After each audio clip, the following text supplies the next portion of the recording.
Mizutina. Hello everyone, we're back for another top 9 Shonen for the year of 2020.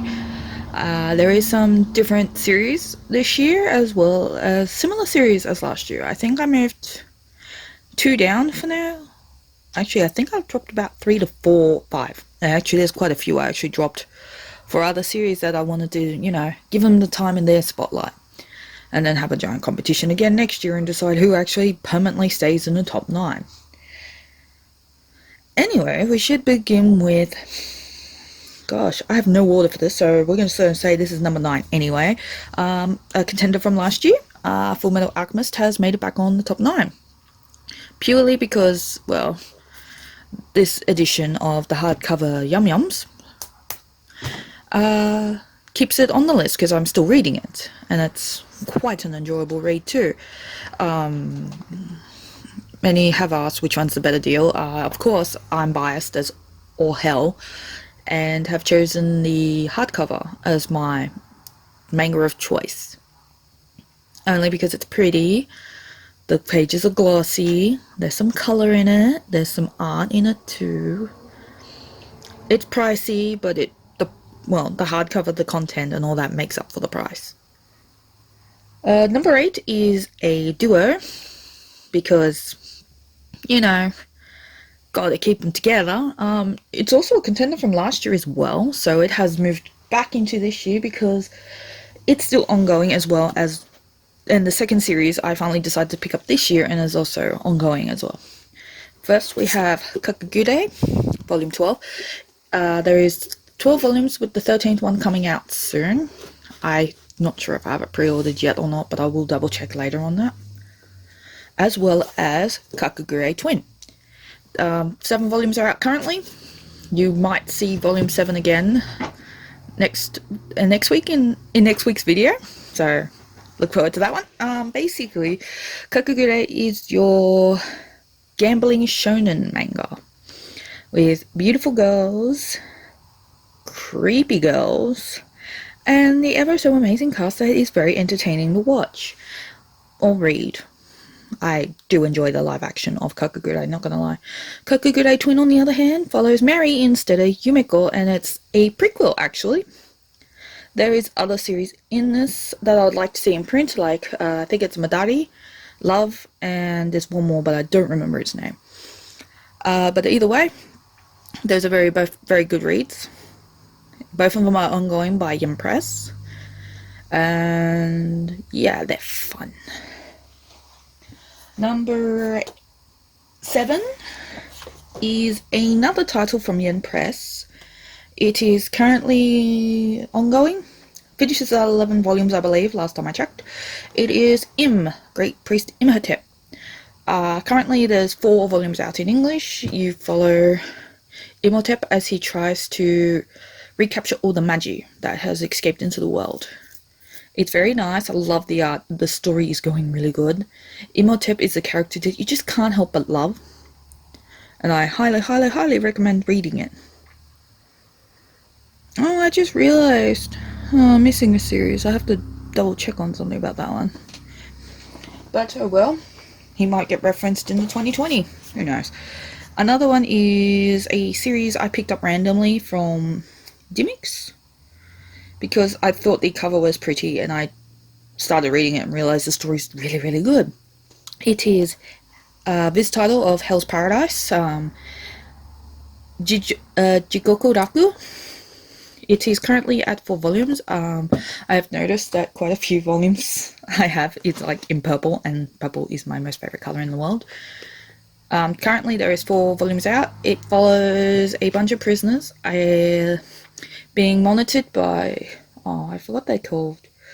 We'll call them guardians. They're being watched by guardians as they try to find the elixir of immortality on this island of mystery and mishap, and people die. No, now it's less people dying and more progress, and you're seeing more, and the story's getting more complex and interesting, and I'm really enjoying it. And that's the last one for the giant super duper sized books. Now we're on to the smaller version, starting with Yen Press's ongoing series that's been out for ages. I finally got all the volumes recently, so I'm up to date on it for once, and it is Black Butler. Of course, if anyone knows the series, it was really popular back in the day when it first came out. I used to be a huge fan of the series back then too, but stuff happens, and the next thing you know, you don't collect manga for the next 5 years. I may one day share that story, I may not. Who knows? But either way, this follows Ciel and his adventures, basically being the watchdog of the queen with his demon butler. And then basically the story progresses and shit happens. Oh my gosh, does shit happen? Characters die, new characters come in. Is Ciel really Ciel? Stuff like that. Which got really interesting, just like this other title that, at the time of Black Butler, every time I think of that one, I also think of this Viz series called Blue Exorcist. Currently it's at 24 volumes, just like Black Butler's at 29. And it's getting more interesting. Instead of following the lives of the exorcists, now we're going to find out the past. I think it started in like volume 22, and it's still going through the past. It's giving me so much insight to Yukio, I think it's Yukio? Yes, Yukio, Rin, and their birth and everything. Oh my god, it's just getting really intense. It's a series I highly recommend. It is also a series I might have used in my interview, which got the guy going, maybe I should give that a go. He should. It's a really good series. But also, I tend to buy like a few of my series occasionally from QBD or Dimix nowadays, considering their range is actually increasing for once, because I think they're finally realizing manga is actually starting to get quite popular. Not that Kino missed on that ball. Then again, they were the main source of manga for years for me. Anyway, another one is I finally got all the singles for it, because as much as I like the omnibus version, the singles are so much better, and I greatly appreciate it. But also it means I can keep up to date with it instead of waiting for the omnibus to come out like, I don't know, 3 years later, because I think the last one stopped at 22 and there's 26 out. Or is it stopped at 23? It stopped at a number, but I'm up to date on it, and it is degraded. It is one of my favourite Viz titles. My favourite character is Kanda and Timpachi. Timpachi? Damn it, or is it Timpachi? I don't remember. Tinkami. Can't be. Damn, I don't remember character's name, but I love little Tim. He's adorable. He's so cute. I want a plushie of him. I will get it one day. But also, you're starting to learn more about Alan, and I want to know more, because it just ended on a cliffhanger, and I'm like, this is not fair. It's never fair. But oh well, I enjoyed it. Another one is a Viz series that is also currently ongoing. I think all of these, except for basically Great Priest, Great Priest and Fullmetal Alchemist, and the next title after this one, they all have ends. The rest do not. Oh, and Demon Slayer. Whoops, I just gave away the next one. Demon Slayer.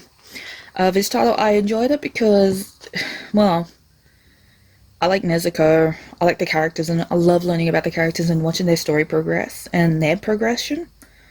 It is nearing the end. I think there is 21 volumes. I probably forgot again, and it's probably like 22, but I have a feeling it's 21 volumes.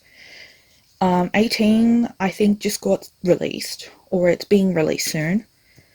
And I dread, but also look forward to seeing how the series ends. It's getting really good. It's basically the big step towards the end boss. And they're going to get rid of, Aizen? Muzen. Close enough. I am really terrible at remembering names currently. Gosh, I'm not calling myself a manga fan. I got a story behind that one too, where lately I've been thinking I think I know a lot about manga, but apparently I know nothing. I'm okay with that. That's just me. Yeah, I'm gonna add that bit to the end. You'll hear my semi-complaint about myself more than anything. The next one is an all-time favourite series of mine. It was also in last year's list, but now it's got more to the series.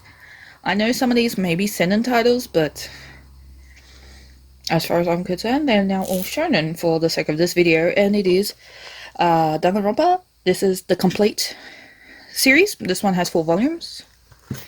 We also have Danganronpa Ultimate Luck and Hope and Despair.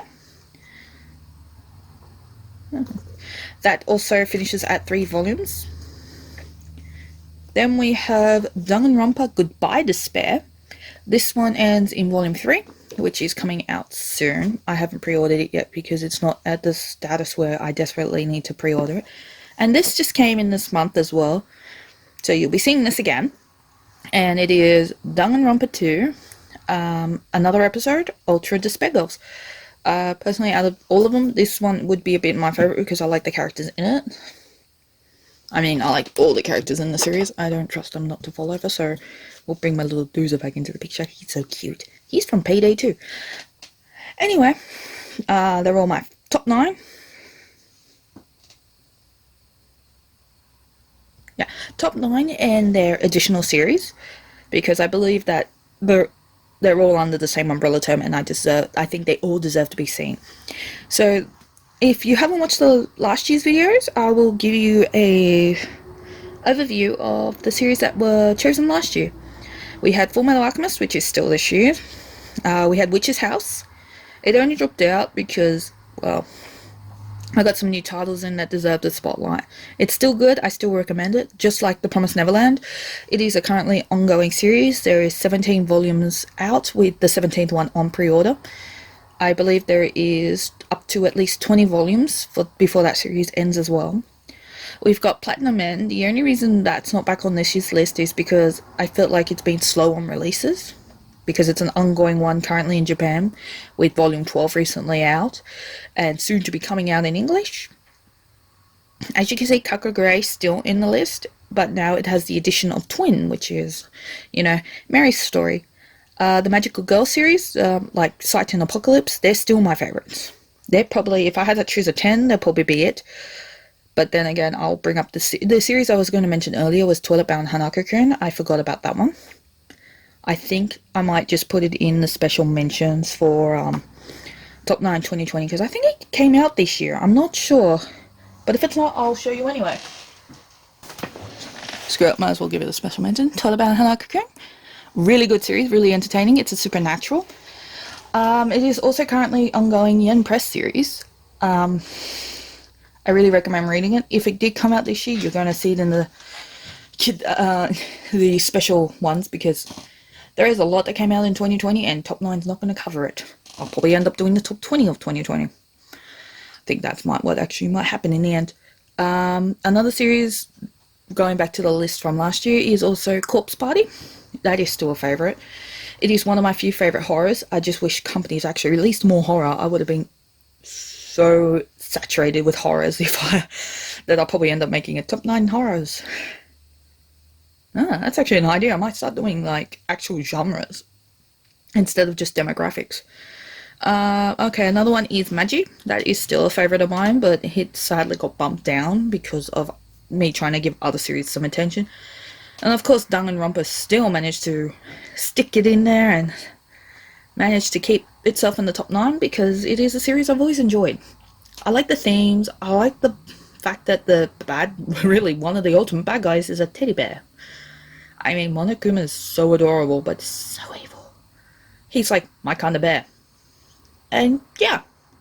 So there we have it. We have the top 9 shonen of 2020. And next month we will have the top 9 shoujo of 2020. And I honestly think, looking at the list right in front of me, it's completely changed from last year. There's maybe like the considerations of last year have actually moved into the top 10. But that's next month's problem, and you all have to wait for that, so please consider giving all these mangas a go. Even if you're unsure about it, maybe just check it out. I mean, some sites do offer free reading of their chapters. If not, as bad as it's out, check out a scan. But if you really like it, just buy it. Support the creators, support the companies. Even if the companies don't want you to support them. That's their choice there, but until then, till next time, enjoy all the things, read all the things. Yay!